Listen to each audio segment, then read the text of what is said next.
Hello and welcome to our discussion today. So for today, we are about to talk. We would like to talk about gender inequality, or we could say that it is gender stratification. So let me introduce some of the gender stratification first. Stratification means it refers to the social ranking, where men typically inhabit higher status than women. Broadly defined, most of the research in this area focuses on differences between men's and women's life circumstances. So, but I don't want to talk too much about it because we have a panel here. So maybe we can move to Tanu first. So, can you give us what is your opinion about gender stratification nowadays? There are a lot of issues involving gender segregation these days, and one of the issues is that gender role stereotyping, which refers to the widely held and often oversimplified belief and expectation about how individuals of different genders should behave, look, and interact within society. These stereotypes can be harmful because they limit people's choices and opportunities, reinforce inequality, and perpetuate discrimination. For example, men have been expected to be the primary provider and exhibit qualities like strength and masculinity, while women have been expected to be caregivers, nurturing, and more focused on domestic responsibilities. Gender stereotypes often associate certain traits and behaviors with masculinity and femininity. For instance, men may be expected to be stoic, competitive, and independent, while women may be expected to be emotional, cooperative, and dependent. Gender role stereotyping can have negative effects on individuals. It can also lead to self-esteem issues as people may feel pressured to conform to these stereotypes, even if they do not align with their true identities or interests. It can also limit opportunities and choices in education, career, and their personal life. So, what do you think about this, Fairman? Yes, I completely agree with your statement. But in my opinion, I think nowadays we get unequal pay payments. According to research data that was recorded, in 2020, women earn 84% of what men earn for the same job, and furthermore, Black and Latina women earn even less in their payment. And so I think equal pay for men and women is still not a reality. This gender pay gap has persisted over the past years, shrinking by just 8 cents in 25 years. Well, there are multiple reasons to blame actually, including the sticky flaws that result in traditional social norms that keep women from choosing higher paying roles and male dominated industries, unequal access to education, and discrimination. In addition, women, especially those living intersexual realities like transgender and immigrant women, grapple with a fear of negotiating the pay. They have what we call uh, they're afraid or they fear with the payment they get to negotiate with the higher ranks. And by having that in mind, they are afraid because they uh, are afraid of being penalized if they negotiate with their payments. Um, One recent study questioned this idea and found that women ask for pay raises just as often as men, but they get it only 15% of the time compared to 20% when men ask. So I think that's my opinion. How about you? I think the issue that we need to address regarding this topic is that the lack of political representation in each genders. For example, underrepresentation in decision-making bodies for women. When women are underrepresented in political institutions, the policies and decisions may not adequately address issues that disproportionately affect women and marginalized gender groups. So we're not focusing on the women only. Nowadays there are many genders. They are the type of group that got marginalized and discriminated against. I think this may cause by the lack of role models. As we all know, in political, what do we call it? Political side. Political, side. There are so shortage of women in political leadership roles. That can make it harder for other women to join in the political world. Yeah, Yeah, aspiring- can I add a bit? Yeah. It's like Kamala Harris, right? Yeah. Kamala. We all know, and she is very influencing other people to join other women. She is one of the role models that got her own journal, her own show, that inspire other female politicians. This shortage, we need to have more like her. For that, other female politicians can envision themselves in those positions. Yeah, and we have to encourage them and to pursue these careers, because we don't want men to be what we call it, monopoly all of these careers, all for them. Yeah. I see. And why there are lack of role models? What caused this the decrease of role models in women in this political environment? I think the main reason is hostile political environment. Yeah, all the women got discriminated against. Men say that they cannot lead. They act on their emotions. Yeah. In some cases, women who do enter politics face a very hostile or sexist political environment, including online harassment, discrimination, which can deter others from getting involved. Yeah, just like in New Zealand, right? Yeah. New Zealand, they definitely have a lower case of gender inequality. I think. So I think people can have New Zealand as example. Yeah. So I think, how about you, Arman? For my point, I think it's all about occupational segregation, which is this issue nowadays is very widely known. Just like what we can say is there are some occupation that is specifically for just for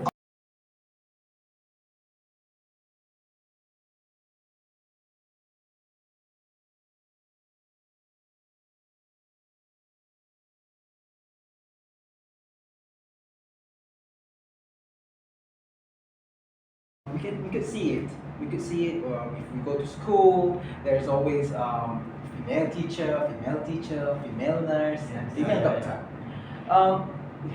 So we can rarely see male teacher at school, and for male doctor sometimes. Just like English teacher. English Just teacher. like Tanu said, stereotypes. Yeah. So we could say that when we go to every school, entire school, no matter where, it's very difficult for us to see sir in English or in other subjects. Mister. Yes. So it's very difficult. So for me, this issue must be prevented because it can raise a gender issue and it can ruin country's name and reputation. So which is not good for our society and our work. So yeah, I think we can move to the next one. Yeah, I think we have seen what are the issues that we got from the topics. So I think we have to know the solution, right? Yes. Solution, of course. So who's going to start first? So I think give a point. Alright. My opinion. So I think one of the solutions that we can try to tackle this gender certification is that we can try gender neutral recruitment, also known as gender inclusive or gender blind recruitment. It's an approach aimed at eliminating gender bias and promoting equal opportunities in the hiring process. It involves designing and implementing recruitment practices and policies that do not take an applicant's gender into account when evaluating their qualifications, skills, or suitability for the job. The goal is to ensure that candidates are assessed solely based on their merit and qualifications rather than being influenced by gender stereotype biases. For example, anonymous application process where the applicant doesn't really state their gender and who they are. They just state their qualifications and what they want to be and their qualifications. Yeah, your only Yeah, qualification. just- So people don't judge their Yeah, qualification yeah. based on the gender. So, gender neutral recruitment is a crucial step in creating more inclusive and diverse workplace. It helps organizations tap into a broader talent pool, which reduces bias and fosters a culture of fairness and equality. By focusing on a candidate's qualifications and abilities rather than their gender, employers can make better hiring decisions that can benefit their organizations. Yeah. So, next. Yes. For me, my solution I would like to give is how about we show empathy and offer flexibility. By doing this, we could develop a culture of openness, and thus empathy and flexibility can make everyone feel comfortable within the workplace and reduce barriers to growth. Um, Rothschild once said that companies should allow employees to address their needs at home. And in addition, improved mental and emotional well-being could reduce stress and anxiety for women, particularly those who may be being judged or juggling with multiple responsibilities, such as at work, caregiving with their children, and household duties, as a wife. And when women feel understood and feel supported, they are more likely to experience a better mental and emotional health. Well, furthermore, I think with the increased job certification and productivity, when employees offer flexibility in terms of work hours, when they could come in, come out, check in, check out, and everything one right, they could have an easier time balancing their work and personal life. Because this could ease their hardships. Yes, true. So like they don't have to rush within the working hours and their personal life. With having this in mind, they could lead to a higher job certification, increased motivation for them to work, and ultimately, a greater productivity with their work. And last but not least, I think that enhanced talent retention. Empathy and flexibility can help organization retain valuable female employees, not just male employees, but also valuable female employees. When companies accommodate the needs of women, they are more likely to stay with their current companies, reducing turnover and the associated cost of employment and training. How about you? I think the most probable solution is that we have to prioritize the marginalized group. What I mean by the marginalized group, the group that got discriminated against. Some places most places we can see that there are women that got this gender stratifications against them. But there are some places that use the maternal system that focus on women. The male may face these problems, these issues. So I think we have to have the equality focused program. Just like Iman said,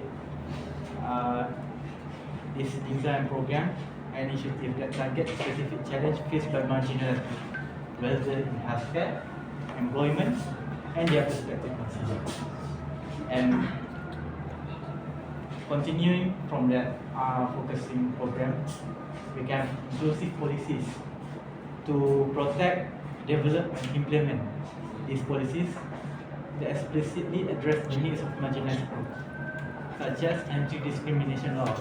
This can prevent these said groups to be in the normal circumstances, to prevent them from having this discrimination against them. They can affirmative action and inclusive education policies, so they can be protected even in the educated program. And I think we can have a community engagement.